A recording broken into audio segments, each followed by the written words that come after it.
Okay, hello and welcome back to part 2 of today's riding portion in our virtual programming. In video number 1, we talked about equitation and independent seat, having alignment and posture and good balance when you're on your horse to improve your communication with your horse.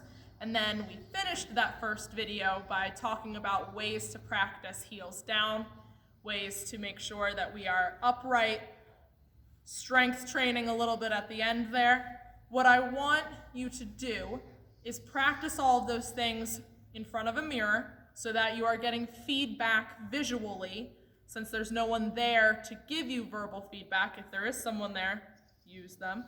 If not, we want to use a mirror. And same thing for this video. We're going to talk about walk-halt transitions, and you need to make sure that you are having proper alignment and good communication with your imaginary horse as you are riding around. So when we are doing these activities, there's going to be things that I point out that we don't want you to do that you need to make sure you're not doing. Very frequently, we will do things with our bodies that we're not even aware of, that we think we're keeping our shoulders down, but because we're stressed out and thinking about something from earlier in the day, our shoulders are up. So we need to get that feedback, and we're going to use a mirror in this case while we talk about this video. As we do this video as well, another disclaimer is if you have a mirror, also go ahead and grab something that you can hold on to. We talked about this last week, things that you can use in your environment to simulate having a horse. We want to simulate having something in our hands that's acting as reins. So little repeat reins are what are going to connect your hands to the bit. All right? So the bit is what we are using to tell the horse to steer left or right, or to stop, or halt is the word that we're going to be using in this lesson. As I called it earlier, it's walk-halt transitions, okay? So if you have something, if those are two weights, if that's a jump rope, if that's shoestrings, whatever you have, something that you're holding on to, we want to practice holding our reins correctly. So that's where we're going to start. We have Dreamer at a halt here, and we have Megan who's holding the reins. So as she's holding the reins, I want you to notice that her thumbs are up top, okay? People will grab the reins and they'll either hold the reins this way or they'll let their thumbs drop in and together. We want to have our thumbs up on top. The reason we want our thumbs on top is because the angle of our hand actually influences the angle of the bit in the horse's mouth. So there's a different reaction when you do this and tilt your hand out, as if you were hitchhiking or something, versus straight up and down and coming back. Those are going to be two different things that you're communicating with your horse. So even just where your hands are is going to be important. You'll notice that she has her elbows in.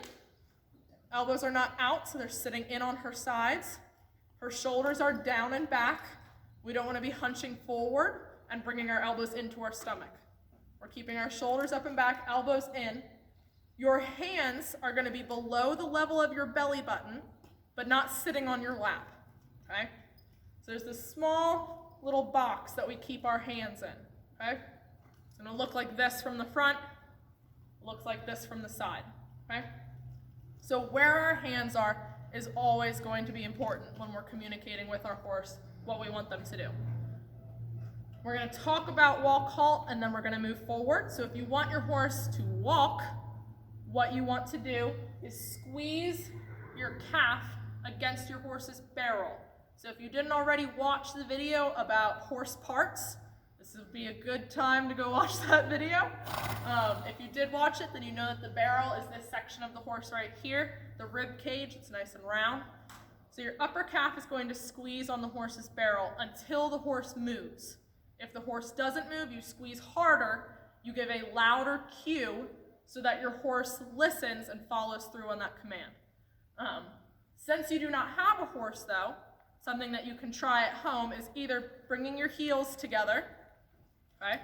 So bringing those muscles in, that's automatically going to bring your knees out. We do not want our knees pinching when we're riding. So either heels in, or you can put a ball between your calves and practice holding that there.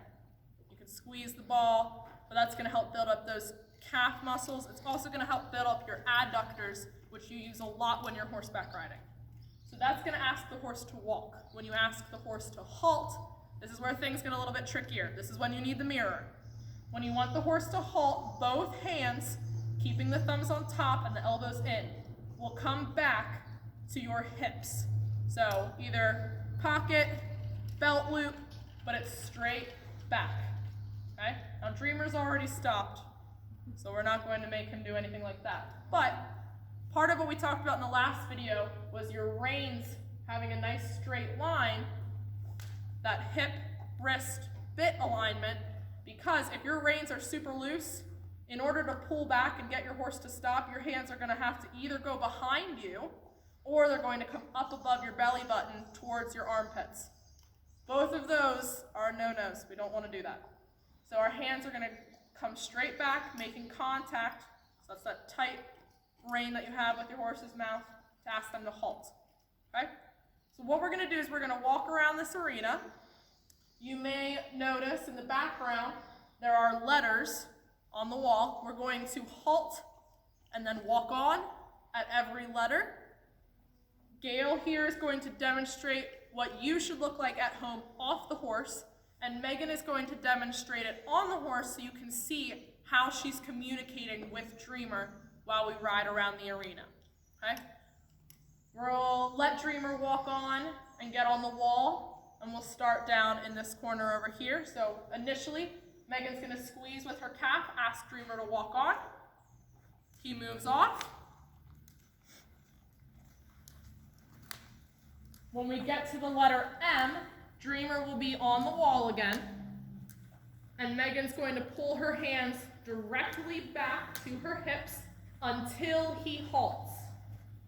So once he stops, she's going to do a release, which is when you relax your hands forward. That's a reward for your horse that they have stopped. All right, so Gayle did the same thing. She released her elbows forward. Well, so you can see there, Dreamer tried to walk on, but Megan did not ask him to. So we're going to walk on and go to the flag. Behind the flag is the letter C. So you should be practicing your walking hips right now. And we're going to halt. Good. We're going to squeeze to walk on. Once the horse is walking, you should be rocking your hips on your couch, an exercise ball. Keep that core going. At the letter H, we're going to halt by pulling back. Keep your elbows in, posture tall. Walk on by squeezing with your calves. Keep those heels down. At S, we're pulling back. Keep your core tight. Thumbs are on top. We're going to walk on. Squeeze the calves again. Rock your hips. At E, we're pulling back until the horse halts completely. Then we're going to walk on, squeezing the upper calf, clicking your heels together maybe. Rock your hips until we come to V. Pull back until Dreamer stops. Walk on. Halting at K. Oh, Dreamer's giving a little fight there. We're going to walk on again.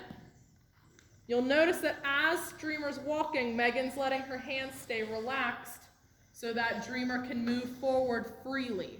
So she's not holding onto his mouth right now because we don't want to confuse him and think he needs to stop. So we'll halt. We'll walk on to B. We'll squeeze with our legs. You're rocking your seat. Your arms are forward in a release. Once we get under the letter B, we're going to pull back, stop your hips from rocking, up tall. Good. We'll walk on one more time. Squeeze your calves. Let the hips move. Core is engaged. Head is up on top of the body. Pull the hands back to the hips. Ask for that halt and then release. Good. So stopping our horse, asking for the halt is one of the most important cues that you will learn in horseback riding. We want to be able to stop the horse effectively so that they are happy. We don't want to jerk back on the reins. That metal in the horse's mouth is going to hurt if you are doing this aggressively. So we're learning how to communicate well, and it starts with our connection to the horse's head, the way we sit, and the way that we're communicating with the horse. So we're going to continue learning this next week when we talk about steering. These same principles are going to come into play, so we want to make sure that you are practicing how to walk with the horse using your seat, how to have proper alignment, and how to use your hands to communicate with your horse. All right? So keep up with your exercises at home. We want to build up these muscles as these lessons start to get a little more involved. Okay? We'll see you guys in the next segment.